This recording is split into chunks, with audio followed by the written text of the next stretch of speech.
اعوذ باللہ من الشیطان اللعین الرجیم بسم اللہ الرحمن الرحیم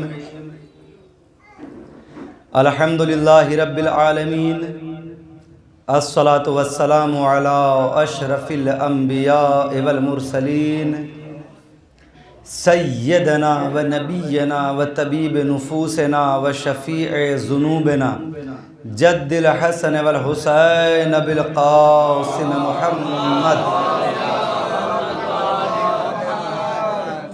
وأهل بيته الطيبين الطاهرين المعصومين المظلومين لا سيم على صاحب دعوة النبوية والصولة الحيدرية والعصمة الفاطمية والحلم الحسنية والشجاعة الحسينية والصبر السجادية والآثار الباقرية والمآثر الجعفرية والحلوم الكاظمية والحجج الرضوية والجود التقوية والنقاوة النقوية والهيبة العسكرية والغيبة الإلهية القائم بالحق ولعنة الله على أعدائهم أجمعين أما بعد فقد قال الله سبحانه وعز شأنه في القرآن المجيد وهو أصدق الصادقين وقوله الحق بالحق بسم الله الرحمن الرحيم فلولا إذا بلغت الحلقوم وأنتم حينئذ تنظرون ونحن أقرب إليه منكم ولكن لا تبصرون صلوا على محمد وآل محمد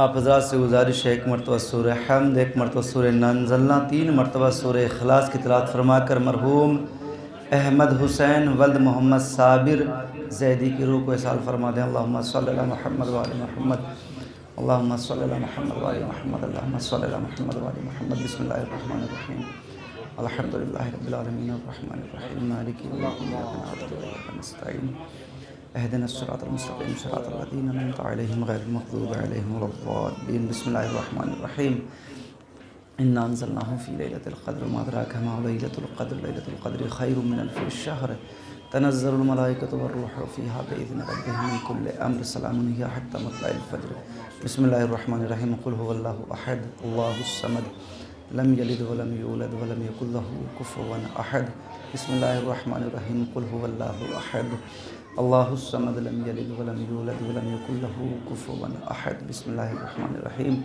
قل هو الله أحد الله الصمد لم يلد ولم يولد ولم يكن له كفوا أحد اللهم صل على محمد وآل محمد اللهم صل على محمد وآل محمد اللهم صل على محمد وآل محمد بارک اللہ من سر بارک ہم جارد معصومین شہیدان کربلا سران کربلا نصران کربلا کے وسیلے سے مرحوم احمد حسین ولد محمد صابر کی روح کو اصال کے ربنا تقبل منا انک انت السمیع العلیم صلوات پڑھیں محمد وآل محمد۔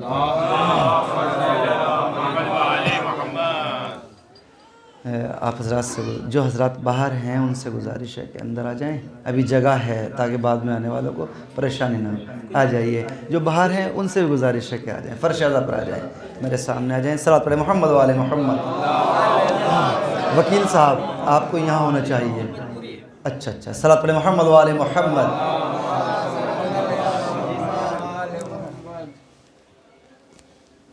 کرم ہے جناب فاطمۃ الزہرا صلوات اللہ علیہا کا، اور خصوصی کرم ہے جناب زینب اولیاء مقام کا کہ جنہوں نے مجالس کی بنیاد رکھ کر ہمیں زندہ و جاوید قوم بنا دیا، اور ان مجالس کو ہمارے مرحومین کے لیے توشہ آخرت قرار دیا۔ یہ ایصال ثواب کی مجلس، یہ موت ہے کیا؟ ابھی آپ نے اشعار میں سنا اشعار کا کمال یہ ہے کہ بڑے سے بڑے مفہوم کو یہ اچھا وکیل صاحب کہہ رہے ہیں کہ ایسے کہوں کہ سمندر کو کوزے میں سمو دینے کے برابر ہے، یہ شاعری ہے۔ موت کیا ہے؟ لوگ سمجھتے ہیں کہ موت مٹ جانے کا نام ہے۔ کیا موت مٹ جانے کا نام ہے؟ وکیل صاحب کہتے ہیں کہ قطعاً نہیں ہے۔ موت مر جانے کا مطلب کیا ہوتا ہے؟ انسان ختم ہو گیا؟ نہیں، موت منتقلی کا نام ہے، ایک جگہ سے دوسری جگہ منتقل ہونے کا نام۔ موت فنا ہونے کا نام ہے۔ لوگ سمجھتے ہیں فنا ہونے کا مطلب برباد ہو جانا، ختم ہو جانا، ایسا نہیں ہے۔ فنا ہونے کا مطلب یعنی اپنے وجود کو، یہ کہیے کہ اپنے مشخصات کو ختم کر کے کسی دوسری ذات کے حجاب کو اپنا لینے کا نام موت ہے۔ فنا کسے کہتے ہیں؟ یعنی اپنے تشخصات ختم کر دے، دوسری شے کے حجاب کو اپنا لے، یہ فنا ہے، اسی کا نام موت ہے۔ مثال دوں بچوں کے لیے، مثال کے طور پر آپ نے چینی لی، شکر جسے بولتے ہیں ہمارے یہاں، چینی آپ نے پانی میں ملائی، رنگ تو نہیں بدلا ہے نا، تو اس کے اندر چینی فنا ہو گئی، کس کے اندر؟ پانی کے اندر۔ تو بتائیے کہ چینی کا مٹھاس ختم ہو گئی؟ چینی ختم ہو گئی؟ سب کہیں گے نہیں، کیوں؟ کہ اس نے اپنے مشخصات کو ختم کیا ہے نا، اس نے دوسری ذات کے حجاب کو اپنا لیا ہے۔ یعنی یہ پہلے بہتی نہیں تھی، منجمد تھی، اب پانی میں آ گئی تو اب اس کے اندر سیلان آ گیا۔ یعنی خود کو اس نے اب انشاءاللہ بولیں گے، یعنی خود نے اپنے آپ کو، اس چینی نے پانی کے اندر فنا کر دیا ہے، اب یہ پانی بن گئی۔ یاد رکھیے گا، فنا ہونے کا مطلب مٹ جانا نہیں ہے فیضی بھائی، فنا ہونے کا مطلب ختم ہو جانا نہیں ہے، بلکہ فنا ہونے کا مطلب بقائے دوام حاصل کرنے کا نام ہے۔ ایک مثال اور لے لیجئے، فنا ہونے کا مطلب بقائے دوام حاصل کر لینے کا نام ہے۔ مثلا آپ نے ایک پانی کا قطرہ لیا یا ایک پانی کا جگ لیا، دھوپ میں رکھ دیجئے، 1-2 مہینے میں بھاپ بن کر اڑ جائے گا، یعنی برباد ہو جائے گا، تباہ ہو جائے گا، ختم ہو جائے گا۔ اسی پانی کے، ایک شیریں پانی کو آپ کسی سمندر میں ملا دیجئے، اگر ایک قطرہ بھی ملائیں گے تو حیات ابدی مل جائے گی، اب یہ کبھی ختم نہیں ہو سکتا۔ کیوں؟ اس لیے کہ تھا ایک قطرہ، مگر اس نے خود کو سمندر سے ملا دیا، یعنی اپنے مشخصات ختم کر لیے، اب دوسری شے کا حجاب اوڑھ لیا ہے۔ ابھی تک قطرہ تھا، اب سمندر بن گیا، یہی اسی چیز کا نام موت ہے۔ ابھی مثال دوں کربلا سے، کیا اصحاب حسینی سب کے سب حسین تھے؟ سب کہیں گے نہیں، کربلا میں 72 حسین نہیں تھے، کربلا میں صرف ایک حسین تھا، کربلا میں صرف ایک حسین تھا، مگر حسین والوں نے خود کو حسین میں ایسے ملایا، یعنی حسین کی ذات میں اصحاب حسینی نے خود کو ایسے فنا کر لیا، اب جب تک حسین ہے تب تک اصحاب حسین ہیں۔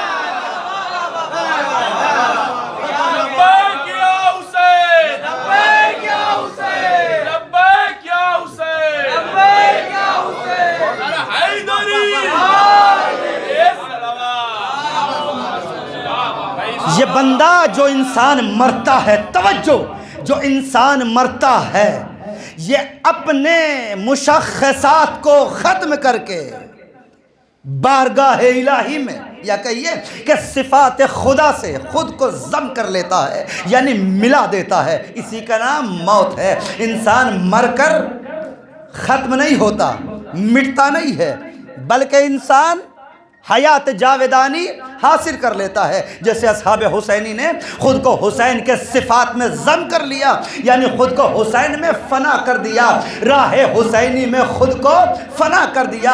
اب جب تک حسین ہے تب تک اصحاب حسینی ہیں۔ اور قرآن نے بھی، توجہ، اور قرآن نے بھی انسان کے لیے نہیں کہا کہ انسان موت کا مطلب، قرآن نے بتایا کہ مٹنا نہیں ہے۔ قرآن کی آیت پڑھ دیتا ہوں، بسم اللہ الرحمن الرحیم، میرے سامنے حفاظ کرام موجود ہیں۔ کل نفس ذائقۃ الموت، ہر شخص موت کا ذائقہ چکھے گا۔ کون چکھے گا؟ موت چکھے گی یا انسان چکھے گا؟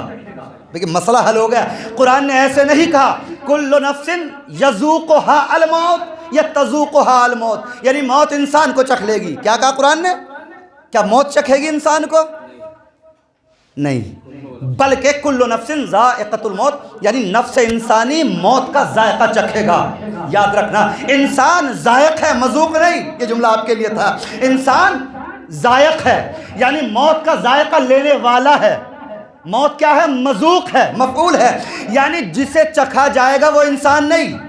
دیکھیں اس کے اندر حیات ہے۔ آیت کے اندر جب کہتے ہیں نا کہ موت جب صاحب کردار سے ٹکراتی ہے وہ تو مرتا نہیں، خود موت ہی مر جاتی ہے۔ یاد رکھنا، موت چاہے صاحب کردار سے ٹکرائے یا بد کردار سے ٹکرائے، ہر صورت موت کو مرنا ہے۔ اس لیے کہ قرآن نے کہا انسان موت کا ذائقہ چکھے گا۔ اچھا، اب یہ چکھنے والا ختم ہوگا یا جسے چکھا جائے گا وہ ختم ہوگی؟ اب تھوڑی دیر آپ کو انشاءاللہ ضرور بیدار کروں گا۔ کون ختم ہوتا ہے؟ نہیں پتا، شاید کچن نہیں گئے آپ۔ جب کچن میں کھانا بنتا ہے نا تو کھانا بنانے والا کچھ ٹیسٹ کرتا ہے ہاتھ کے اوپر، نمک کیسا ہے، مرچ کیسی ہے، مسالہ کیسا ہے۔ جو ہاتھ پہ ہوتا ہے وہ کیا ہوتا ہے؟ ذائقے کے لیے۔ چکھنے والا کون ہوتا ہے؟ انسان۔ اب یہ بتائیے، جب انسان کھانے کو چکھتا ہے کیا انسان مرتا ہے یا جس سے چکھا جاتا ہے وہ مرتا ہے؟ دیکھیں میں نے سب کچھ پڑھ دیا۔ جب آپ ٹیسٹ کرتے ہیں کیا چکھنے والا مرا یا جسے ٹیسٹ کیا وہ ختم ہوا؟ سب کہیں مولانا انسان چکھنے والا ہے، جسے چکھا وہ ختم ہوا، چکھنے والا ختم نہیں ہوتا۔ یعنی انسان ذائق ہے، انسان ذائقے کو چکھے گا، جسے چکھا جائے گا وہ ختم ہوگا۔ قرآن نے کہا کل نفس ذائقۃ الموت، ہر انسان موت کا ذائقہ چکھے گا۔ اس کا مطلب یہ ہوا انسان باقی رہے گا، موت ختم ہوگی۔ کیوں؟ اس لیے کہ موت ذائقہ ہے، انسان چکھنے والا ہے، انسان ذائق ہے، موت مذوق ہے۔ اگر انسان، ہاں ایک چیز ہے، یہ جو چکھا جاتا ہے نا، جو انسان توجہ کے ساتھ، جیسا انسان نے کھانا تیار کیا ہے ذائقہ اسے ویسا ہی ملے گا۔ انسان، اب توجہ کے ساتھ، انسان موت کا خالق نہیں، موت کا خالق اللہ۔ دیکھیں یہ بڑی سناٹے کی مجلس سے ہوتی ہے موت کا بیان، مگر آج آپ کو میں سناٹے میں رہنے نہیں دوں گا۔ انسان کیا ہے؟ موت کا خالق نہیں۔ دیکھیں خالق ہے اللہ، دو لفظ ہیں، ایک خالق، خلق، ایک خلق۔ خلق اللہ کے کام، یعنی اللہ پیدا کرے گا۔ موت کو اللہ نے خلق کیا، بندے کا کام کیا ہے؟ موت کو سنوارنا، خلق۔ بندہ کیا کر سکتا ہے؟ جب ذائقہ ہے تو ذائقہ تو بندہ تیار کرے گا نا۔ زلفی صاحب، ذائقہ کون تیار کرتا ہے؟ بندہ تیار کرتا ہے ذائقہ۔ اللہ نے موت کو تیار کر دی، انسان چکھے گا، چکھے گا نا۔ موت ہوا ذائقہ تو تیار کون کرے گا؟ خلق تو بندے کا کام ہے، خلق اللہ کا کام ہے۔ یاد رکھنا، ہم موت کے خالق نہیں ہیں بلکہ موت کو خلق کرنے والے ہیں۔ یعنی ہمیں چاہیے کہ موت کے ذائقے کو خود تیار کریں، انسان تیار کرے گا۔ اگر کسی انسان نے توجہ کے ساتھ، یہ انسان کا کام ہے، اگر انسان نے موت کا ذائقہ، اگر انسان نے موت کا پیالہ اچھا تیار کیا ہوگا تو جب موت کے ذائقے کو، جب موت کے پیالے کو نوش کرے گا تو اس کا چہرہ کھل اٹھے گا۔ جس انسان نے موت کے ذائقے کو زہر جیسا تیار کیا ہے تو اس کے لیے قرآن کہتا ہے اسے پینے کے لیے دیا جائے گا، چونکہ اس نے زندگی اللہ کی مخالفت میں کی تیار کی ہے، پوری زندگی اللہ کی نہیں مانی ہے، تو یہ موت کا پیالہ تھا جو تیار کرتا جا رہا تھا، اب یہ زہر سے کڑوا ہو گیا، اب اسے زبردستی پلایا جائے گا۔ اب قرآن نے کہا ثم لا يموت ولا يحيى، اب نہ اس سے پیتے بنے گا، نہ اگلتے بنے گا، نہ زندہ رہے گا، نہ مرے گا۔ یہ بیدار ہوں گے، ابھی بیدار ہو جائیے۔ اب یہ اس کے ہاتھ میں ہے۔ جس انسان نے موت کا ذائقہ اچھا تیار کیا ہوگا، جب وہ پیے گا تو چہرہ خوش ہو جائے گا، چہرہ کھل جائے گا، اس کے لیے روح افزا ثابت ہوگا۔ جس انسان نے موت کے ذائقے کو، موت کے پیالے کو زہر سے زیادہ کڑوا تیار کیا ہوگا، اسے زبردستی پلایا جائے گا، جس میں بغض آل محمد کی چاشنی ہوگی، جس جس میں عداوت ہوگی، جس میں کینہ ہوگا، جس میں حسد ہوگا، اسے زبردستی پلایا جائے گا۔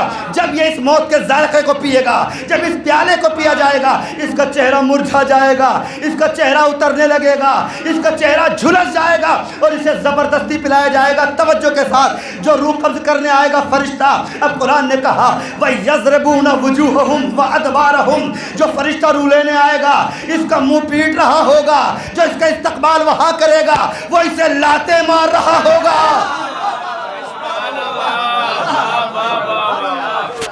جس نے موت کے پیالے کو آل محمد کی محبت میں تیار کیا ہوگا، جب اسے یہ پیالہ پینے کے لیے دیا جائے گا تو اس کا چہرہ کھل جائے گا، پینا پلانے والا بھی خوش ہوگا، پینے والا بھی خوش ہوگا، جو استقبال کر رہا ہوگا۔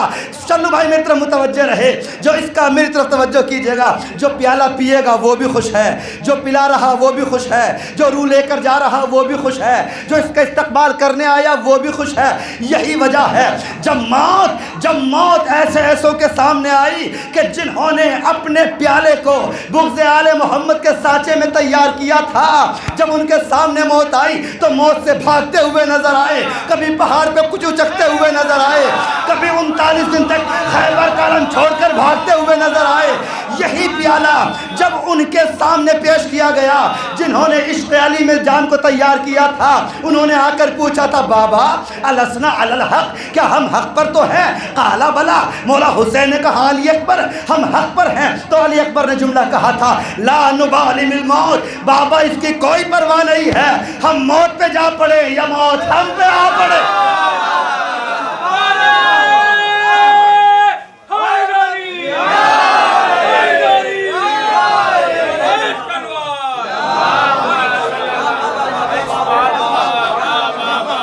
دیکھیں موت کی مجلس اتنی اچھے سے سن رہے ہیں آپ، یعنی موت کا پیالہ ہمیں خود تیار کرنا ہے، ہمیں خود تیار کرنا ہے۔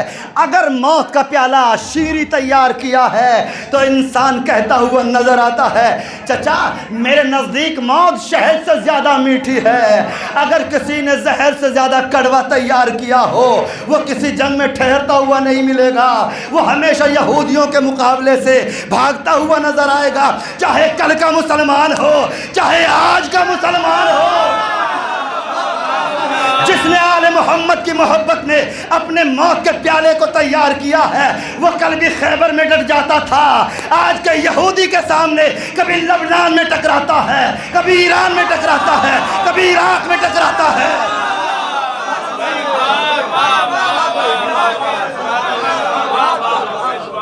یہ تاریخ بدلی نہیں ہے، تاریخ کا آپ نے فارمولہ سنا ہے، تاریخ خود کو دہراتی ہے۔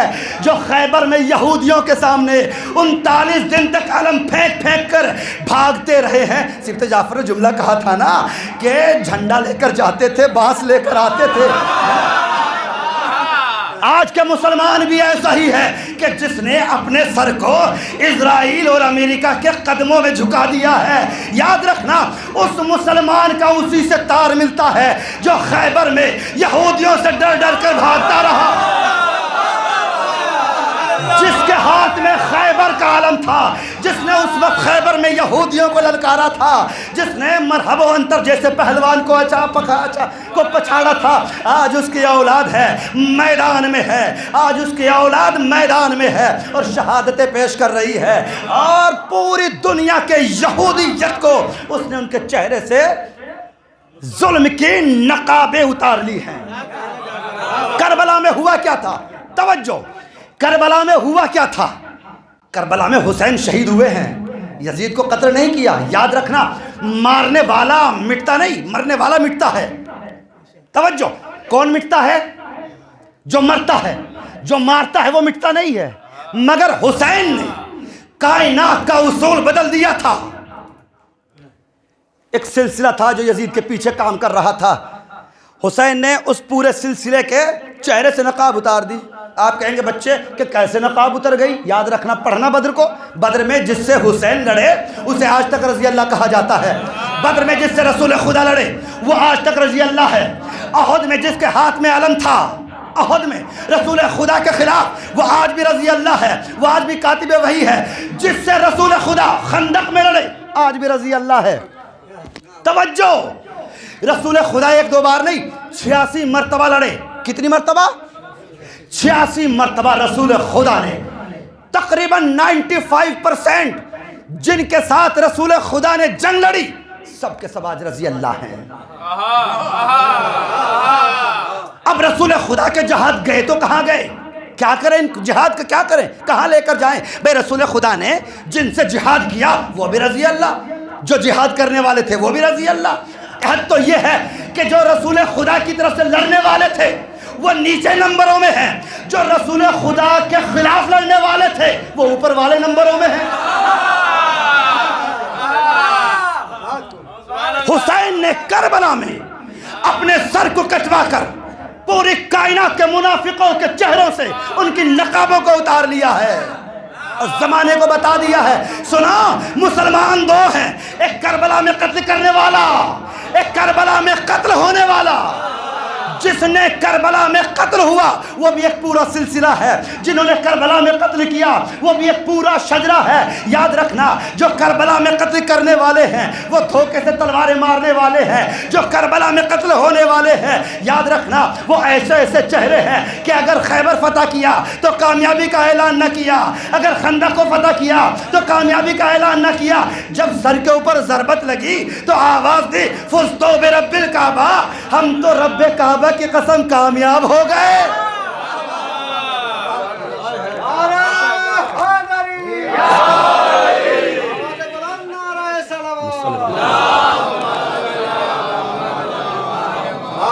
دنیا سمجھتی ہے کہ نہیں صحیح ہے، دنیا سمجھتی ہے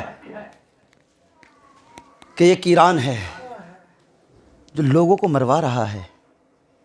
یاد رکھنا، سمجھ میں سب کو آتا ہے، لیکن جو اندر کا تعصب ہے، ایران کی دشمنی نہیں، جو آل محمد کے دشمن ہیں، جو ناسبی ہے، جن کے رگوں میں اہل بیت کی دشمنی دوڑ رہی ہے، وہ کہیں نہ کہیں ایران کو ٹارگٹ کرتے ہیں. اگر اسماعیل ہانیہ ایران میں مارا جاتا ہے تو یہ کہتے ہوئے اسٹیٹس لگاتے ہوئے نظر آتے ہیں کہ یہ ہمیں نہ بتاؤ، یہ تو تمہاری پرانی عادت ہے، گھر بلایا مار دیا، گھر بلایا مار دیا. بھائی صاحب، بھاگنے والوں کے بچے ایسے ہی کہتے ہیں، خود تو میدان میں ٹکا نہیں جاتا. بھائی انسان کی فطرت ہے، یہ مرزا غالب نے بھی کہا، جو جس فن کا آپ کے کام آئے گا. جملہ ناقدین کے لیے کہا تھا کہ جو جس فن کا ناکام ہوتا ہے وہ اس کا نقاد بن جاتا ہے. جب کسی کو میدان میں لڑنا نہیں آتا، جسے رسول خدا کہہ دیں کہ کل کا عالم تو مرد کو دوں گا، رسول خدا نے بتایا تھا، یہ رسول خدا کی زبان ہے. یہ خیبر کے میدان میں حساب صاحب پڑھیے گا، رسول خدا نے 39 دن کے بعد کہا تھا، 40ویں دن کے شب میں کہا تھا کل کا عالم مرد کو دوں گا. اس کا مطلب جو کل سے پہلے گئے تھے وہ مرد نہیں تھے. ہر شے اپنی ضد سے پہچانی جاتی ہے. رات نہ ہو تو دن سمجھ میں نہ آئے، دن کو سمجھنا ہے تو رات کا ہونا ضروری ہے نا، ہے نا. کیا کہا رسول خدا نے؟ کل کا عالم مرد کو دوں گا. اس کا مطلب جو آج سے پہلے گئے رسول خدا نے کہہ دیا زنانے تھے، یہ مرد نہیں تھے. زنانے ہاتھوں میں کبھی تلواریں سجتی نہیں ہیں. آج دیکھیں تاریخ دہرا رہی ہے خود کو. پھر سے حیدر کرار کی اولاد میدان میں ہے، سپر پاور سے لڑ رہے ہیں. یاد رکھنا، ہم مٹنے والی قومیں نہیں ہیں. اس لیے کہ جہاں علی ہے وہاں علی والے ہیں. نہ علی کو دنیا ختم کر سکی، نہ علی والوں کو دنیا ختم کر سکے گی. بڑی طاقتیں لگائی ہیں، بڑی طاقتیں لگائی ہیں. جانتے ہیں کتنی طاقتیں صرف کی ہیں؟ ابھی موت پہ آ جاؤں گا، یہ کہ بات کہیں اور نکل گئی. جانتے ہیں 70,000 ممبروں سے علی کے اوپر سب کیا گیا. اولاد علی سننا، 70,000 ممبروں سے کرائے کے مولوی رکھے گئے جو خطبہ جمعہ کہا کرتے تھے. امام جماعت اس زمانے کے، سب کی ذمہ داری تھی کہ علی کے اوپر تبرہ کرنا، علی کو برا بھلا کہنا. اگر کسی نے علی کے حق میں رعایت کی تو اس کو جیل میں ڈال دو، اس کی جگہ دوسرا خطیب معین کر دو. یہ تھا زمانہ. اور ایسے میں جب علی نہ دب سکا، یہ تو علی ہے نا، علی تو خون میں ہوتا ہے، علی تو رگوں میں ہوتا ہے. انسان کے جسم سے اس کا خون نچوڑ دو یہی تو کہا تھا علی نے. ابو ذر آئے تھے. اب سنیں جملہ. ابو ذر نے کہا یا علی میں غریب ہوں, فاقے ہیں. کہا یہ بتاؤ. ابو ذر کیا کہا, غریب ہو؟ کہا یا علی غریب ہوں. کہا یہ بتاؤ اگر تمہیں دنیا کی حکومت دے دی جائے اور کہا جائے کہ علی سے دشمنی کر لو. ہائے ہائے ہائے, سننا حلال زادو, اگر تم سے کہا جائے کہ علی سے دشمنی کرو, دنیا کی حکومت لے لو, کیا کرو گے؟ کہ یا علی یہ تو ایک دنیا ہے, اگر ساتوں اقلیم کی حکومت دے دی جائے اور کہا جائے کہ علی کو چھوڑ دو, یا علی یہ گھاٹے کا سودا ہے, میں ساتوں اقلیم کی حکومت کو یعنی ساتوں زمین ساتوں آسمان کی حکومت کو ٹھوکر مار دوں گا, آپ کی محبت نہیں چھوڑوں گا. علی نے کہا تھا ابو ذر ارے کائنات کی سب سے بڑی دولت پر تیرا قبضہ ہے, اب بھی کہتا ہے کہ غریب ہوں.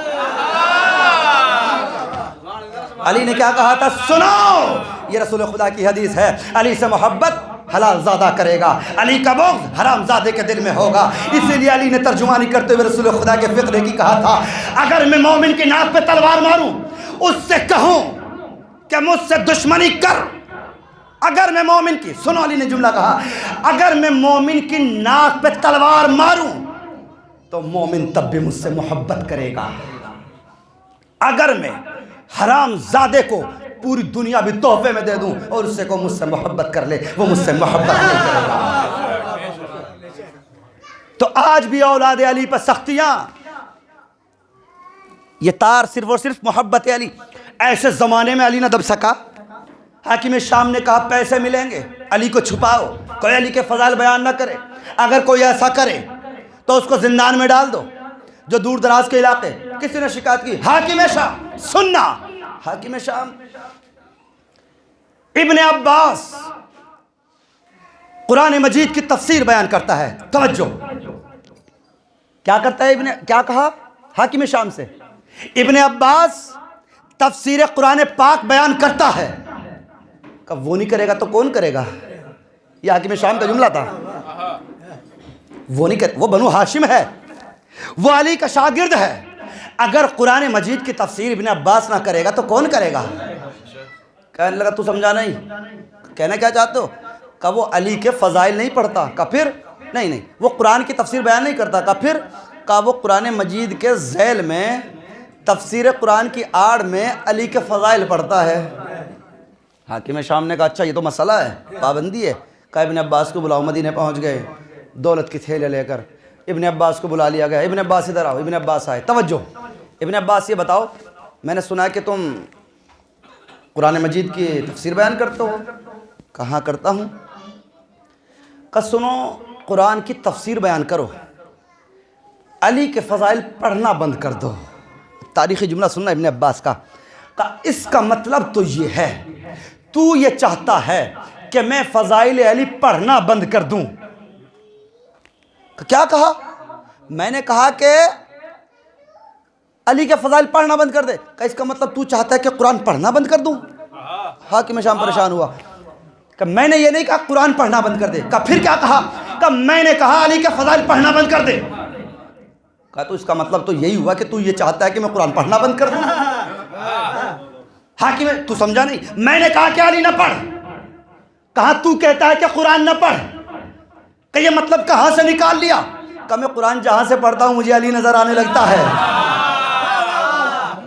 رسول خدا کی حدیث یہ ہے کہ قرآن مجید کی جو تفسیر اپنی رائے سے کرے گا وہ اپنے شکم کو آتش جہنم سے بھرے گا. کہاں میرے حدیث سنی ہے؟ کہ پھر میں جہاں سے قرآن پڑھتا ہوں مجھے علی نظر آنے لگتا ہے.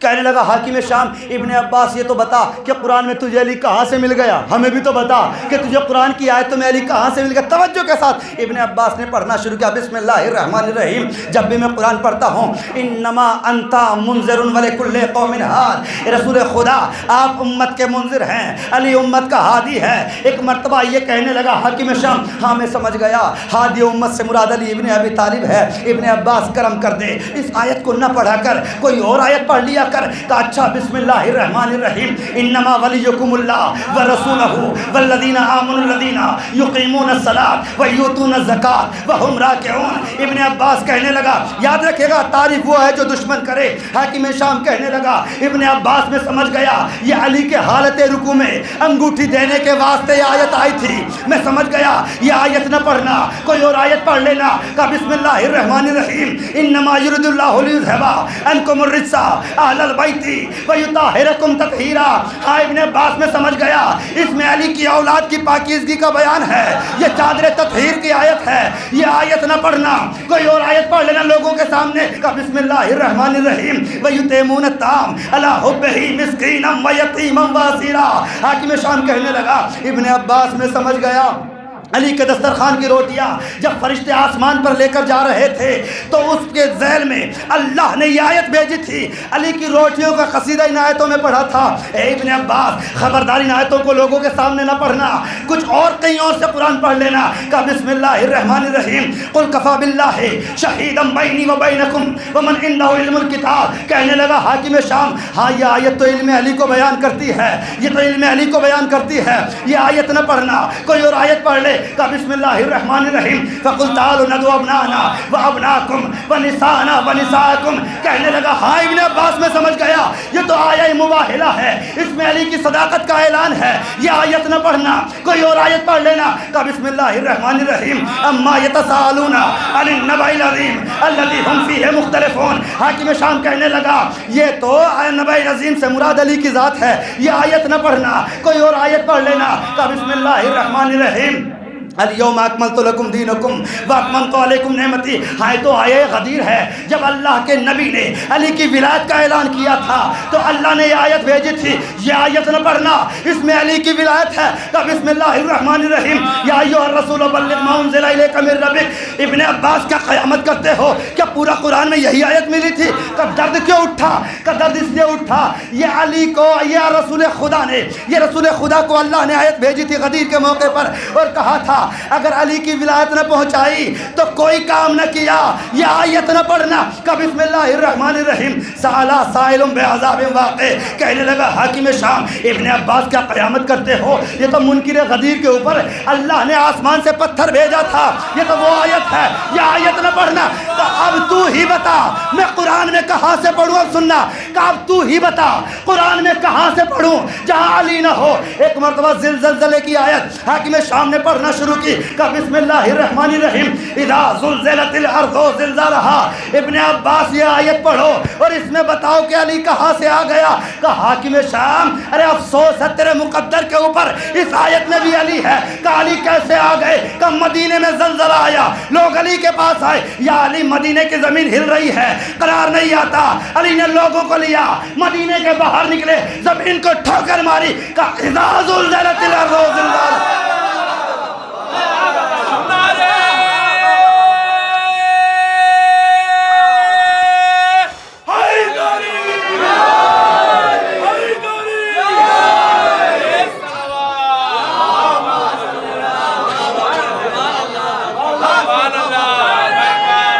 جی ہیں دونوں ہاتھ بلند کر کے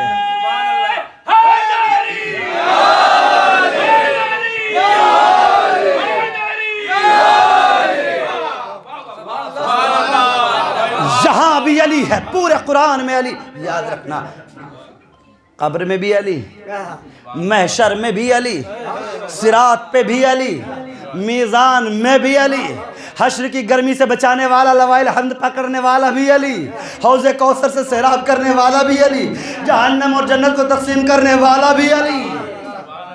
اب پھر لوگ سوچتے ہیں کہ جب سب جانتے ہیں کہ علی تقسیم جنت بھی کرے گا، علی تقسیم جہنم بھی کرے گا، علی طوبہ سے کھلائے گا، علی حوض کوثر سے پلائے گا، علی ہر جگہ ہوگا، علی محشر میں بھی ہوگا، علی حشر کی گرمی سے بچائے گا بھی، یہاں تک کہ علی قبر میں بھی آئے گا، پھر بھی لوگ علی کو نہیں مانتے۔ کیوں نہیں مانتے؟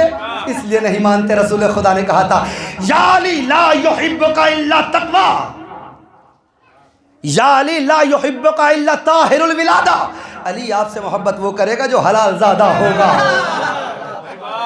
یہ سوال مشکل نہیں ہے، رسول خدا حل کر کے یا علی آپ سے محبت صرف حلال زادہ کرے گا، ساتوں اقلیم کی بادشاہت دے دی جائے، کسی حرام زادے کو تو علی سے محبت نہیں کر سکتا۔ اب قرآن کی آیت پڑھ لیجئے، سورہ واقعہ کی جو آیتیں میں نے پڑھی آپ کے سامنے، 83 84 85۔ فَلَوْلَا إِذَا بَلَغَتِ الْحُلْقُومَ، حافظ جی میرے سامنے موجود ہیں، جب تمہاری روح تمہارے سینے سے نکل کر تمہارے حلق میں پہنچ جائے گی، وَأَنْتُمْ حِينَئِذٍ تَنْظُرُونَ، تم کسے دیکھو گے؟ وَنَحْنُ أَقْرَبُ إِلَيْهِ مِنْكُمْ وَلَكِنْ لَا تُبْصِرُونَ، ہم مرنے والے کے زیادہ قریب ہوتے ہیں تمہاری بنسبت۔ یعنی مرنے والے، یہ خطاب جو مرنے عوام سے ہے کہ تمہاری بنسبت، یعنی مرنے والے کے وارثوں سے زیادہ اس کے قریب ہم ہوتے ہیں۔ صیغہ جمع کا استعمال ہوا ہے، یہ لکھنؤ والا ہم نہیں ہیں کہ اکیلا بھی اپنے لیے بھی ہم کہہ دیں، نہیں، بلکہ اللہ کی زبان ہے۔ کیا کہ تم کسے دیکھتے ہو جب تمہاری روح تمہارے سینے سے نکل کر حلق تک پہنچتی ہے؟ اس کا مطلب مرنے والا کسی کو دیکھتا ہے۔ یہ روایت تو نہیں، آیت ہے۔ تو کیا خداوند عالم کہیں دکھائی دے گا؟ کیا خداوند عالم دکھائی دینے کے لیے جسم و جسمانیت کا ہونا ضروری ہے؟ اللہ کا کوئی جسم نہیں ہے، اللہ نہ یہاں دکھائی دے گا، نہ قبر میں، نہ موت کے بعد، نہ جنت میں۔ اللہ کو دیکھ ہی نہیں سکتی نگاہیں، صحیح؟ اللہ کو کوئی دیکھ، قرآن نے کیا کہا؟ جب مرتے ہو تو کسے دیکھتے ہو؟ اس سے زیادہ ہم اس کے قریب ہوتے ہیں، تو پتہ کیسے چلے مرنے والے نے دیکھا کسے ہے؟ مولا کائنات سے پوچھا کہ مولا یہ بتائیں کہ مرنے والا کسے دیکھتا ہے؟ فرمایا کہ مومن مرے یا منافق مرے، مرنے سے پہلے علی کو ضرور دیکھتا ہے۔ یا حارث حمدان، ایک توجہ کے ساتھ سنیے گا، کہتے ہیں نا کہ قبر کا حال مردہ جانے۔ میں ایسی مجلس نہیں پڑھتا ہے جہاں کوئی جانے نہیں، جو لاوارث ہو وہ کہے کہ قبر کا حال مردہ جانے۔ جس کا وارث علی ہے اس نے بتا دیا ہے کہ قبر کا حال سب کو پتہ ہونا چاہیے۔ قبر کا حال مردہ نہیں، بلکہ اگر قبر کے حال کا مردہ کو ہی پتہ ہو، فائدہ کیا؟ عمل کیسے کرے گا؟ عمل کیسے کرے گا؟ مرنے کے بعد عمل کی زندگی ختم، اب تو اس کی فصل کاٹنے کا وقت ہے۔ پتہ ہونا چاہیے دنیا میں، زندگی میں، تاکہ انسان تیاری تو کرے، تاکہ انسان اس موت کے پیالے کو تیار تو کرے، ہے نا؟ تو اس لیے شارع مقدس نے کسی چیز کو تشنا نہیں چھوڑا ہے۔ وہ شارع مقدس ہی کیا جو ادھورا اسلام پہنچا کر چلا جائے۔ اسلام تو غدیر میں اللہ نے مکمل کر دیا تھا، الیوم اکملت لکم دینکم کہہ کر کہ آج دین مکمل ہو گیا، نعمتیں تمام ہو گئی۔ تو پھر قبر کا حال مردہ نہیں جانتا؟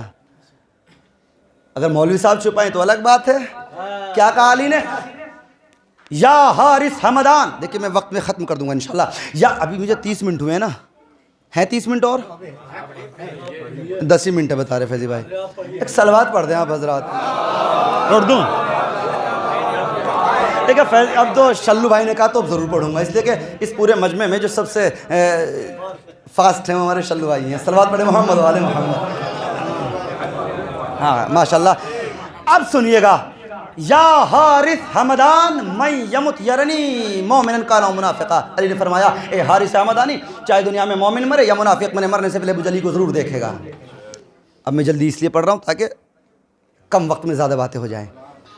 علی کو سب دیکھیں گے، چاہے مومن ہو چاہے، اب فروع کافی کی 3 جلد باب جنازہ، جب بھی مومن دنیا سے جاتا ہے تو مومن، سب مومنین تو 14 کے 14 کو دیکھتے ہیں۔ کسے دیکھتے ہیں؟ 14 کے 14۔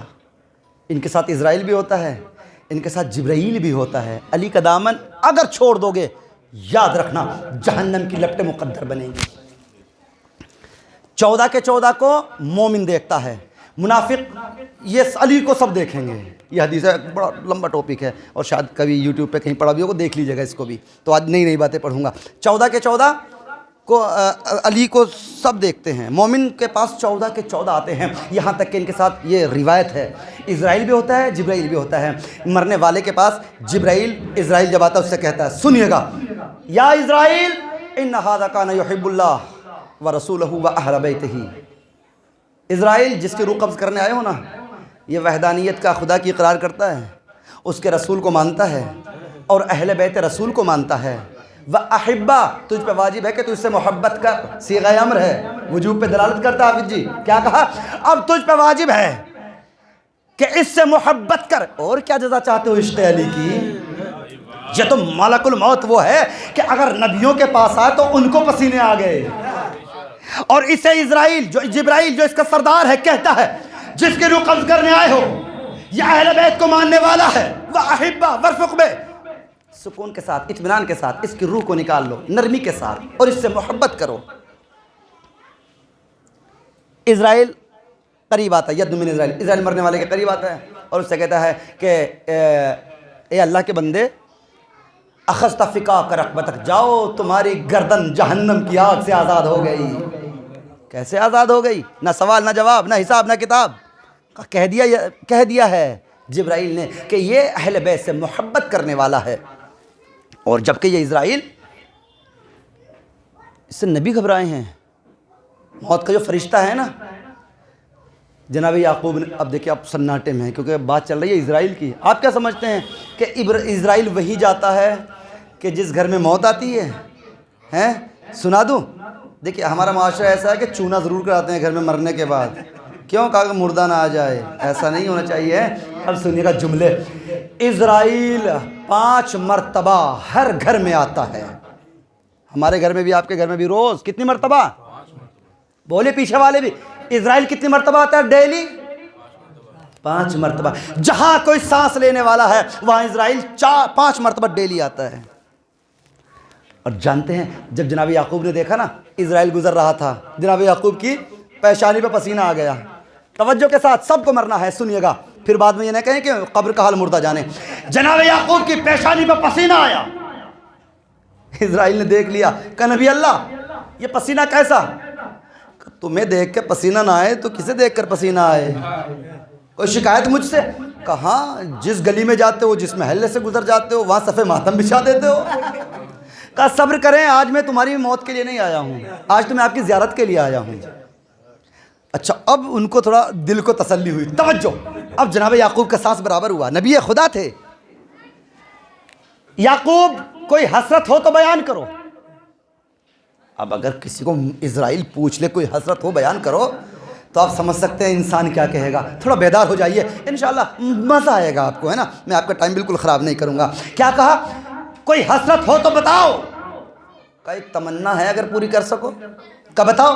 کا مجھے پتا چلا ہے کہ تم جہاں بھی جاتے ہو اچانک جاتے ہو بغیر بتائے اور جہاں سے گزر جاتے ہو وہاں انسان کے گھروں میں چیخ و پکار کی صدائیں بلند ہو جاتی ہیں. کہ پھر کیا چاہتے ہو؟ کہ میں چاہتا یہ ہوں کہ جب میرے پاس میری روح قبض کرنے آؤ تو میرے پاس بتا کر آنا, پہلے اپنا پیغام بھیج دینا.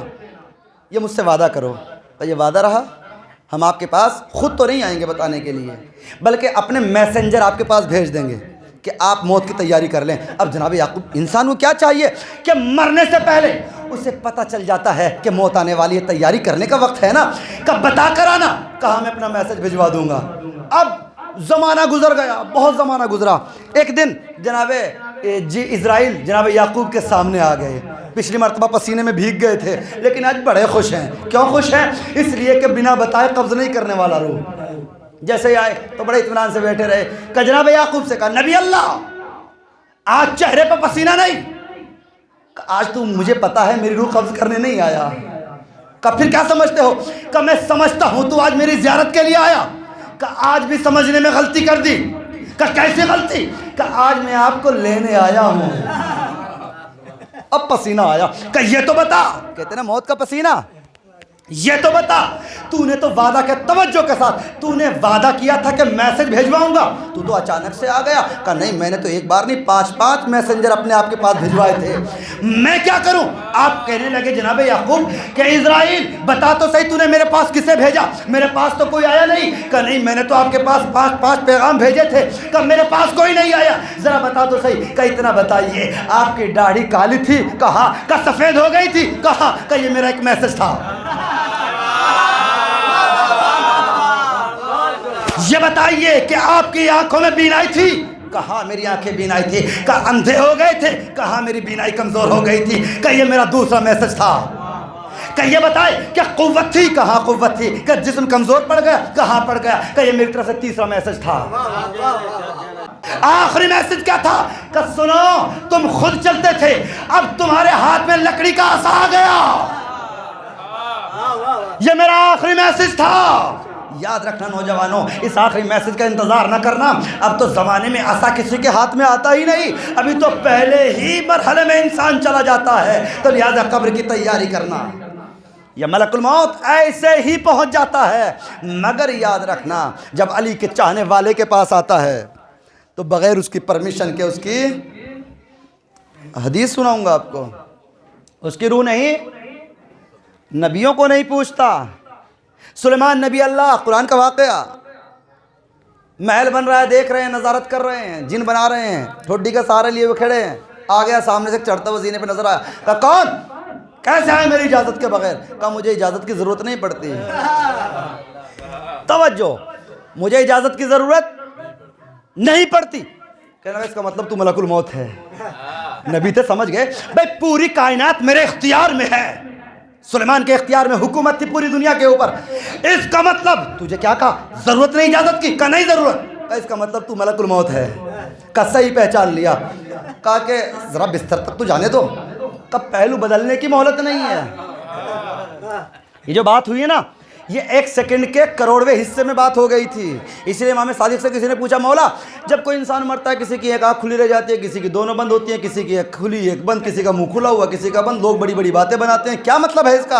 امام صادق نے فرمایا سنو، انسان کے سانس معین ہے، موت انسان کو مہلت نہیں دیتی، اگر آنکھیں بند ہیں تو کھولنے کی مہلت نہیں، ایک آنکھ بند ہے کھلی ہوئی تو پلک جھپکنے کی مہلت نہیں ہے، اگر منہ بند ہے تو کھولنے کی مہلت نہیں، اگر منہ کھلا ہوا ہے تو بند کرنے کی مہلت نہیں، یہ ہے موت۔ سلیمان کی روح چلی گئی اور کئی برس کھڑے رہے، اللہ نے نیچے، کون پوچھے بادشاہ سے کہ حضور بیٹھتے کیوں نہیں؟ کسی کی ہمت ہے وہ بھی صاحب جلال بادشاہ کے پاس آ کر کہے حضور بیٹھ جائیے؟ بادشاہوں کے مزاج سے دنیا واقف تھی۔ اللہ نے لاٹھی میں دیمک لگائی، دیمک سے لاٹھی سڑی، جب لاٹھی سڑی تو لاٹھی نکلی تو جناب سلیمان گرے، تب پتہ چلا کہ انتقال فرما گئی۔ ایسا ہے اسرائیل۔ اور کیا چاہتے ہو محبت علی کا صلہ کہ آپ کی روح آپ کی اجازت کے بغیر نہیں کھینچی جاتی؟ اب کہیں گے کیسے؟ پھر مرنے کی اجازت دیتا کون ہے؟ کون ہے ہم میں ایسا جیالہ جو موت سے نہ ڈرے؟ موت ہمارے سامنے آئے اور ہم کہہ دیں، ملک الموت ہم سے آ کر کہے کہ چلیے مولانا لینا لے کر جانا ہے، اور ہم کہہ دیں کہ آج مرنے کے لیے تیار نہیں ہے، یا ہماری روح کوئی ہے ایسا؟ کوئی تیار نہیں ہوتا۔ کسی نے اتنے اچھے اعمال، پھر ہوتا کیا ہے؟ اسرائیل پوچھتا علی کے چاہنے، اب روایت سنیے گا، اسرائیل علی کے چاہنے والے سے پوچھتا ہے یہ بتا کیا اجازت ہے تیری روح قبض کر لوں؟ علی کا چاہنے والا اب کون کہے بھائی، فوراً اچانک اس کے سامنے 14 نور نظر آتے ہیں جو اس کے سر کے اوپر ہوتے ہیں۔ اب توجہ، اسرائیل کہتا ہے فانظروا، دیکھو اپنے سر کی جانب۔ یہ زندگی میں مرنے والا دیکھتا ہے سر کی جانب، کچھ نظر آیا؟ کہتا ہاں، فَيَرَا مُحَمَّدًا وَعَلِيًّا وَالطَّيِّبِينَ مِنْ آلِهِمَا فِي أَعْلَى عِلِّيِّينَ۔ اب مرنے والے سے اسرائیل کہتا ہے یہ بتا انہیں پہچانتا ہے؟ کبھی دیکھا ہو تو بتائے کہ پہچانتا ہوں۔ فوراً یہ حیران ہوتا ہے، پریشان ہوتا ہے، فوراً دیکھتا ہے۔ اسرائیل کہتا ہے فَيَرَا مُحَمَّدًا وَعَلِيًّا وَالطَّيِّبِينَ مِنْ آلِهِمَا، سنو یہ محمد ہے، یہ علی ہے، یہ ان کی اولاد پاک ہے۔ اتنا موقع ہوتا ہے، مرنے والا جیسے ہی سنتا ہے مچل کے ایسے جاتا ہے جیسے شیر مادر کو دیکھ کر بچہ مچل جاتا ہے، فوراً روح قبض کر لی جاتی ہے، پتہ تک نہیں چلتا۔ اور کیا صلہ چاہتے ہو؟ ہر جز کل کی طرف جاتا ہے۔ کیا کہا امام صادق نے؟ ہمارے شیعوں کو ہماری بچی ہوئی مٹی سے خلق کیا گیا ہے، تو جب انہیں دیکھے گا تو وہ کل ہے، یہ جز ہے، تو کھینچے گا۔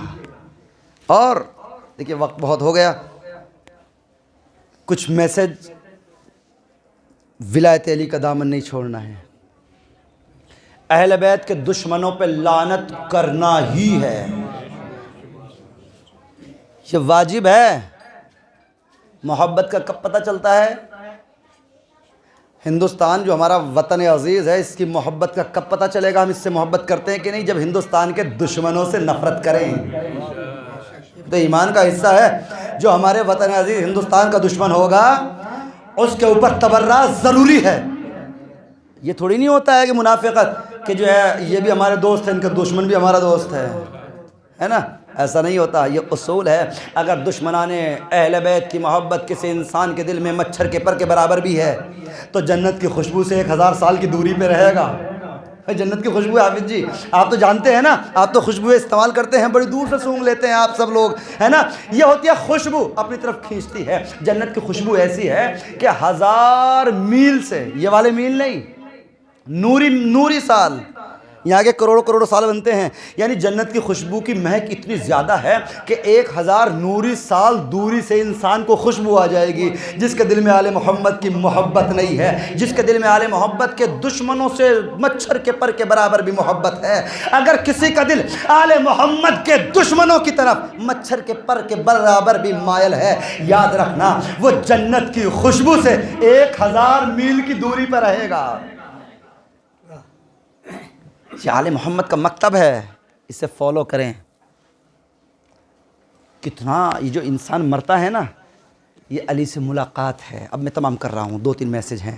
خاص کر اب جو میں جملے کہوں گا وہ اہل لکھنؤ کے لیے کہوں گا.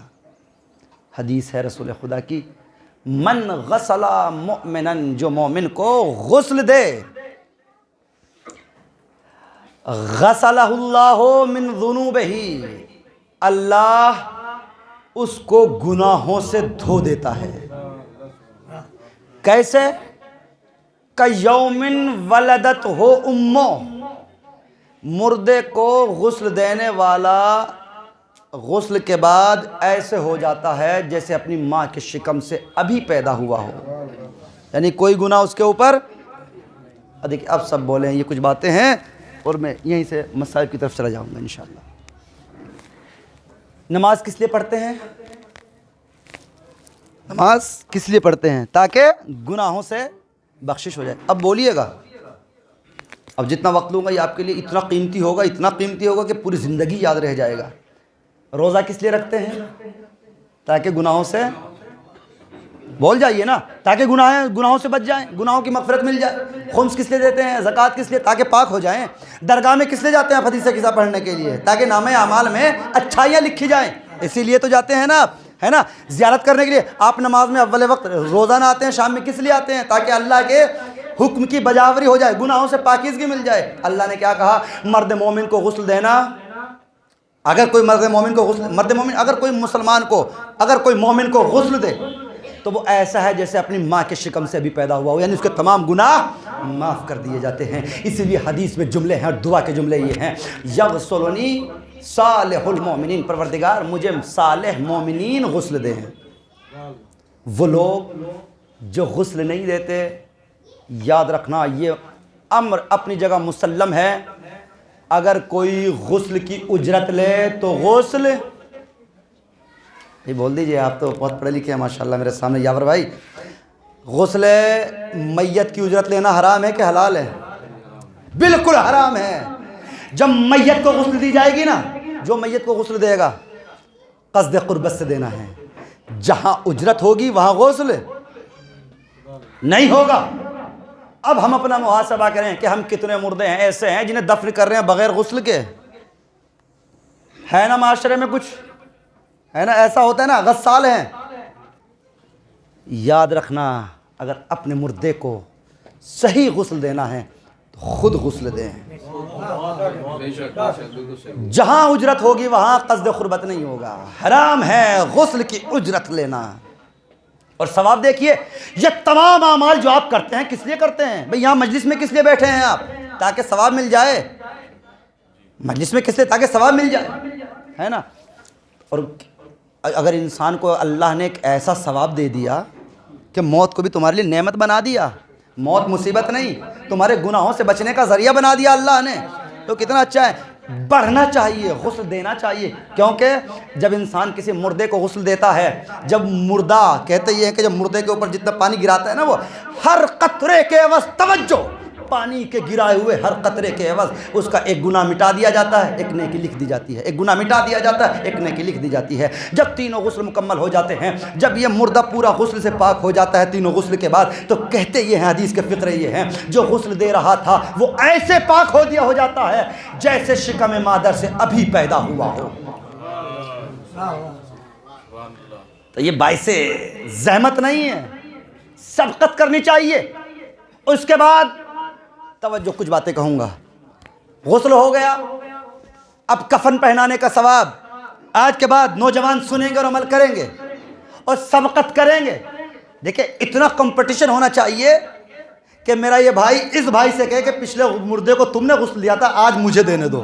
اگلے مردے کو یہ کہے آگے بڑھ کر کہ بھائی اس بار غسل ہم دیں گے۔ کیوں؟ اس لیے کہ گناہوں سے نجات کا ذریعہ ہے۔ اس کے بعد کفن کی منزل، جو کسی مومن کو کفن پہنائے ایسا ہے جیسے اس نے قیامت تک کا لباس دے دیا۔ رمضان میں کیا کرتے ہیں؟ اپنے مرحوم کی طرف سے لباس دیتے ہیں کہ نہیں دیتے ہیں؟ کس لیے دیتے ہیں؟ مولوی صاحب کو دو۔ کیوں دو مولوی صاحب کو؟ کہ مولوی صاحب نمازی ہے، نماز پڑھیں گے، کہ پھر کا ثواب جاریہ ہمیں ملے گا، ہمارے مرحوم کو ملے گا۔ یہی کانسیپٹ ہے نا۔ کتنے دن پہنے گا انسان کپڑا؟ بولیے۔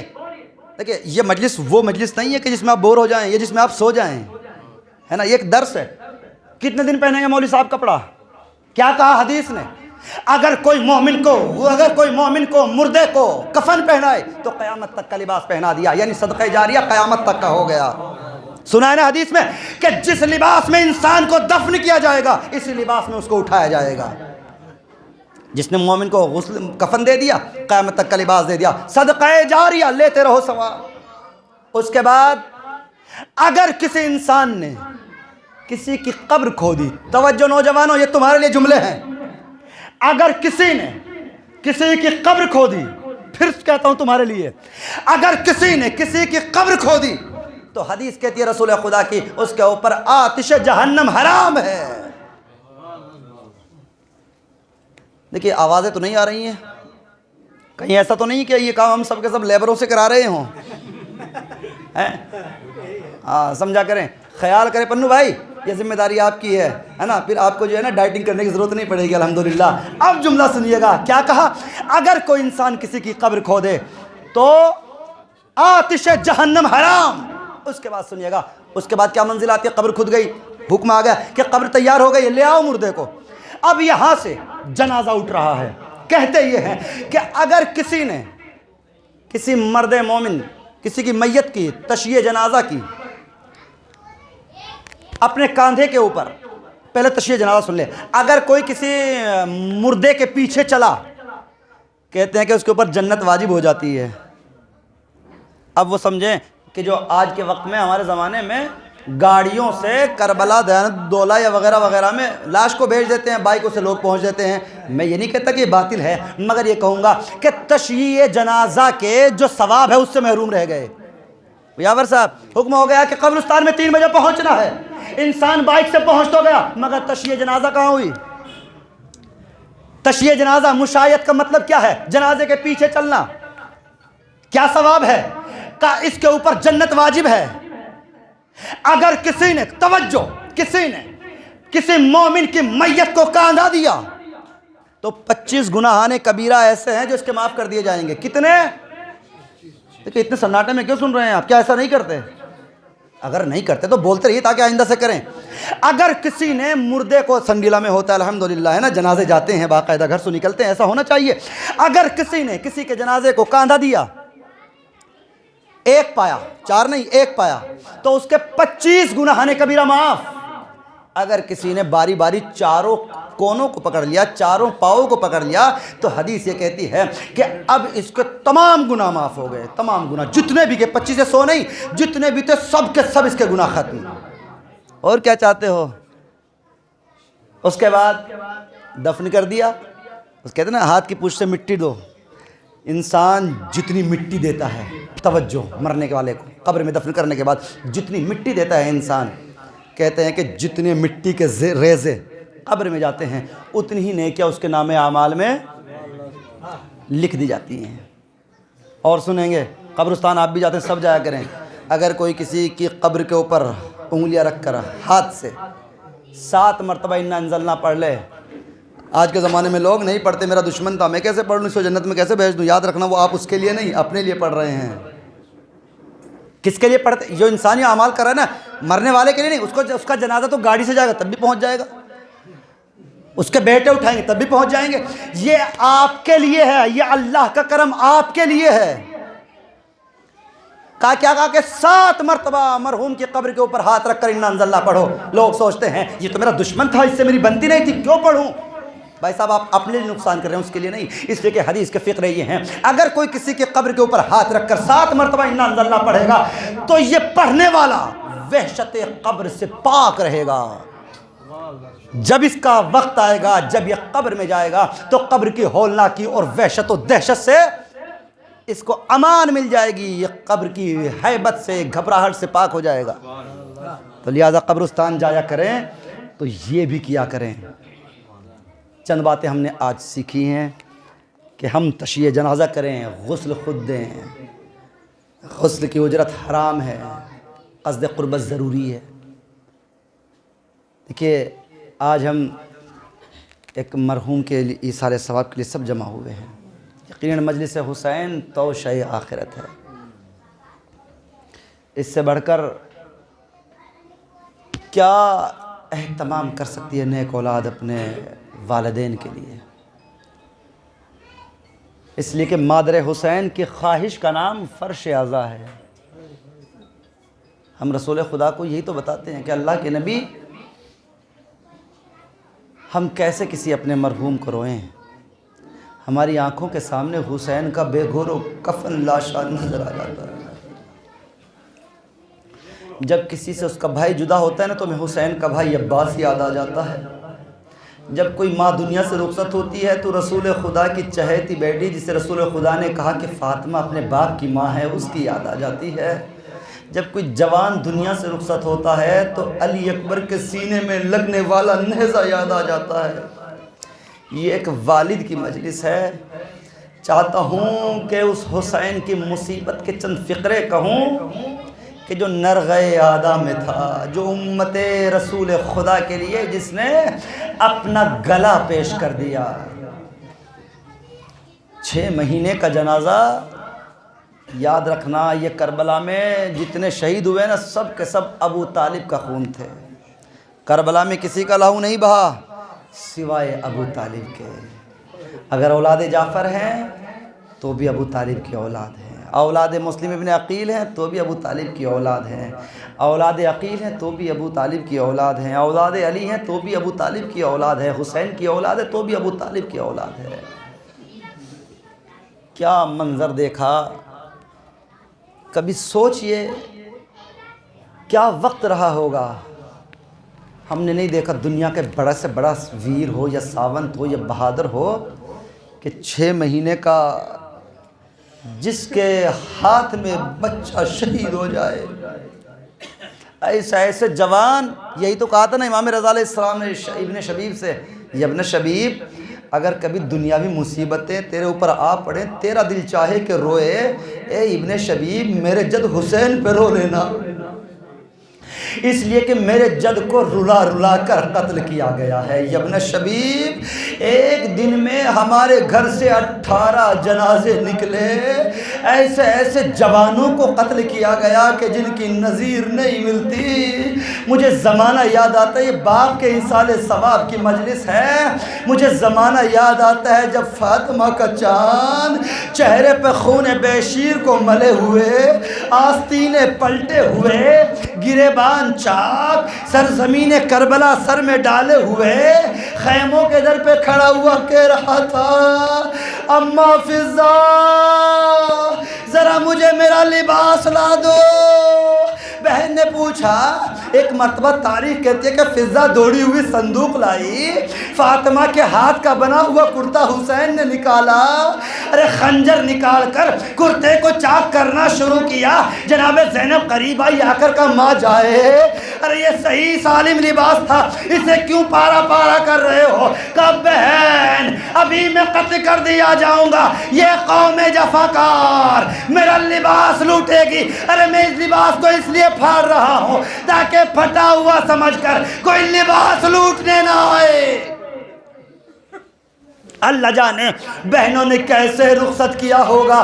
فاطمہ کا چاند نے پھٹا ہوا لباس پہنا، در خیمہ سے آواز دی، اے بہن زینب خدا حافظ، ام کلثوم خدا حافظ، فروا خدا حافظ، ام لیلہ خدا حافظ، رباب خدا حافظ، اے میری سکینہ خدا حافظ۔ ہاں زدارو، تاریخ کہتی ہے کہ بیویوں نے حلقہ بنا لیا، حسین کو خیمے میں بلایا کہ فرزند رسول آخری دیدار کرنا چاہتے ہیں۔ بیویوں نے حلقہ بنایا، واہ حسینہ کا ماتم شروع ہوا، سینوں پہ ہاتھ مار لینا۔ امام صادق بڑی دعا کرتے ہیں، امام نے کہا ہے اگر رونا نہ آئے تو رونے جیسی شکل بنا لینا، اگر رونا نہ آئے تو رونے جیسی شکل بنا لینا۔ ہاں زادارو، تاریخ کے فقرے یہ ہیں کہ بیویوں نے ماتم شروع کیا، واہ حسینہ واہ حسینہ۔ حمید کہتا ہے کہ کبھی خیمے کا پردہ اٹھتا ہے، کبھی خیمے کا پردہ گرتا ہے۔ ایک مرتبہ حمید کہتا ہے میں نے دیکھا کہ حسین خیمے سے باہر نکلنا چاہتے تھے، ارے کوئی بچہ حسین کا دامن پکڑ لیتا تھا اور کہتا تھا آقا پیاس مارے ڈال رہی ہے، آقا حلق میں کانٹے پڑ گئے ہیں۔ ہاں آزادارو، میر انیس نے اسی لیے تو کہا تھا نا، اس طرح حسین خیمے سے برآمد ہوئے تھے جیسے کسی جوان گھر، جیسے کسی بھرے گھر سے کسی جوان کا لاشا برآمد ہو۔ ہاں آزادارو، حسین خیمے کے در پہ آئے، ذوالجناح تیار کھڑا تھا، حسین نے داہنی جانب دیکھا، کوئی نظر نہ آیا، حسین نے بائیں جانب دیکھا، ارے حسین کا دل تڑپ گیا، ارے ایک شب گزری ہے، ارے کل تک اہتمام ہوتا تھا جب حسین سوار ہوتے تھے، عباس سہارا دیتے تھے، علی اکبر لجام پکڑتے تھے، قاسم سہارا دیتے تھے، حسین تڑپ کر کہتے ہیں آئینہ آئینہ ابوالفضل عباس، آئینہ آئینہ علی اکبر، علی اکبر سوار کراؤ، اے بھائی عباس اپنے آقا کو سوار کراؤ۔ تاریخ کہتی ہے کہ نہ آسرا تھا کوئی شاہ کربلائی کو، فقط سوار کیا تھا بہن نے بھائی کو۔ علی کی بیٹی آگے بڑھی، رکاب کو پکڑ لیا کہ ماں جائے، آج عباس نہیں تو کیا ہوا، زینب عباس بن گئی، حسین سوار ہوئے۔ آواز گریہ بلند کر لیجئے گا، بس 2 منٹ دیجئے، مجلس رحمت تمام۔ حسین کی مصیبت بڑی عظیم ہے، تاریخ کہتی ہے کہ ادھر میں پوری رخصتی نہیں پڑھوں گا اس لیے کہ دامن وقت میں گنجائش نہیں ہے۔ آوازیں جب بھی رویا کرو، جانتے ہیں نا آپ کی آوازیں گریہ، آپ کی بلند آواز امام باقر کو بڑی پسند آتی ہے۔ امام صادق نے ابا بصیر سے اسی لیے کہا تھا اب یہ سب آوازیں کبھی رونے میں شرمانا نہیں ہے، کبھی رونے میں شرمانا نہیں ہے، ہمیشہ چیخ مار کے رونا ہے۔ جانتے ہیں نا امام صادق نے کیا کہا تھا ابا بصیر سے، ابا بصیر تو نے رونے کا حق ادا نہیں کیا۔ ابا بصیر نے رومال نکالا، کہا مولا دیکھیے آنسوؤں سے تر ہے، میں رویا ہوں، کہا میں نے یہ نہیں کہا تو رویا نہیں، کہا پھر، کہا میں نے کہا ہے تو نے رونے کا حق ادا نہیں کیا۔ مولا رونے کا حق کیا ہے؟ کہا جب بھی میرے جد کے مسائب پڑھے جائیں، جب بھی میرے جد کی شہادت پڑھی جائے، ارے ایسے رویا کر جیسے کسی ضعیفہ کی گود میں اس کا جوان بیٹا ارے ذبح کر دیا گیا ہو۔ یہ معصوم کی حسرت ہے، یہ حسرتیں ہیں، یہ آپ کی آوازوں کو بلند ہونا ہے، ابھی آوازیں بلند ہوگی۔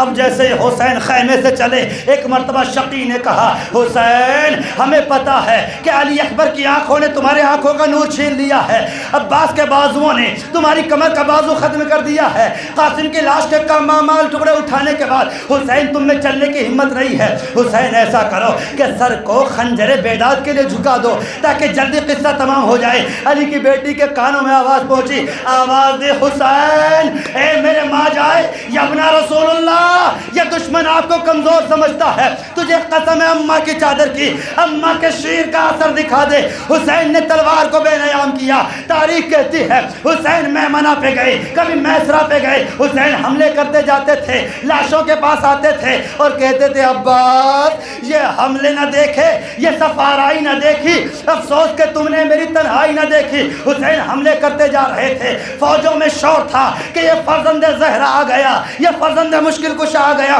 تاریخ کہتی ہے حسین حملوں پہ حملے کر رہے تھے، یہ چشم فلک 3 دن کے پیاسے کی جنگ دیکھ رہا تھا۔ اچانک سے آواز گونجی، یا ایتھا النفس المطمئنہ، اے نفس مطمئنہ اپنے رب کی طرف پلٹا۔ ارے اس حال میں کہ وہ تجھ سے راضی ہے، تو اس سے راضی ہے۔ حسین نے سر کو جھکایا، تلوار کو نیام میں رکھا۔ تاریخ کہتی ہے، آوازیں گریہ بلند کر لیجئے، میں نے مسائل تمام کر دیے۔ ارے بھاگی ہوئی فوجیں سمٹی، کوئی حسین کو پتھر مارتا تھا، کوئی نیزہ مارتا تھا، کوئی تلوار مارتا تھا۔ آوازیں گریہ بلند کر لیجئے۔ آخری فقرہ جس کے لیے زحمت دی، تاریخ کہتی ہے کہ حسین فاطمہ کے چاند کے گلے میں زہر میں بجھا ہوا تیر لگا، ایک پتھر حسین کی پیشانی میں لگا کہ خون کا فوارہ جاری ہوا۔ ایک مرتبہ حسین کے اوپر چاروں طرف سے تیر چل رہے تھے۔ تاریخ کہتی ہے کبھی حسین دانی جانب گرتے ہیں، کبھی بائیں جانب گرتے ہیں، کبھی دانی جانب گرتے ہیں، کبھی بائیں جانب گرتے ہیں۔ مجمع پریشان ہے، یہ کہتے کیا جاتے ہیں مولانا، کبھی بائیں جانب گرتے ہیں، کبھی دائیں جانب گرتے ہیں۔ ارے گرنے والا ایک ہی طرف تو گرے گا۔ جانتے ہیں نا، میں نے تاریخ میں پڑھا ہے کہ حسین کو گھوڑے کے اوپر ڈگمگانے میں 10 دقیقے لگے ہیں۔ جانتے ہیں وجہ علماء نے کیا لکھی کہ سوار حسین کے اتنے نزدیک آ گئے تھے، جن کے ہاتھوں میں نیزے تھے، انہوں نے وہ نیزے حسین کی پسلیوں پہ لگا رکھے تھے۔ حسین اگر دانی جانب گرتے تھے، ارے دانی جانب کے سوار نیزے کی یعنی سے حسین کو بائیں جانب گراتے تھے۔ حسین بائیں جانب گرنا چاہتے تھے، بائیں جانب کے سوار نیزے کی یعنی سے فاطمہ کے چاند کو ارے بائیں جانب گراتے تھے۔ اسی کشمکش میں 10 دقیقے گزر گئے۔ اب جو فاطمہ کا چاند ارے زمین پہ آ رہا تھا، تیروں کی بارش سے حسین کا کلیجہ چھلنی تھا۔ اب جو زمین پہ آئے تو زمین پہ نہیں آئے تھے، بلکہ تیروں پہ معلق لاشا ہو گیا تھا۔ اب حمید کہتا ہے اب لوگوں نے ریت پھینکنا شروع کی، آوازیں گریہ بلند کیجئے، پتھر پھینکنا شروع کیے۔ ایک مرتبہ راوی کہتا ہے جب دھول چھٹی ہم نے مجمع کو دور دیکھا، ہمیں حسین کا لاشا نظر نہیں آتا تھا، بلکہ ایک مٹی کا ڈھیر تھا جہاں پتھر پڑے ہوئے تھے۔ ذوالجناح حسین کے قریب اپنے پیر سے مٹی ہٹا رہا تھا کہ حسین نظر آ جائے، حسین کی خبر خیمے میں پہنچائے۔ شمر ملعون پہنچا، حسین کے بالوں کو پکڑا، گھسیٹتا ہوا اس جگہ لے آیا جہاں علی کی بیٹیاں دیکھ رہی تھی۔ علی کی بیٹیاں واسطہ دیتی رہی، ہم نبی زادیہ ہے، ہمارے سامنے فرزند رسول کو نہ مار۔ شمر خنجر مارتا رہا، حسین نانا کو یاد کرتا رہا۔ ان اللہ و انا الیہ راجعون بقضائہ و تسلیما لامرہ۔ ایک مرتبہ سورہ حمد، 3 مرتبہ سورہ اخلاص کی تلاوت فرما کر مرحوم احمد حسین ابن صابر حسین کے روح کو اصال فرما دیں۔ اللہم صلی علی محمد و علی محمد۔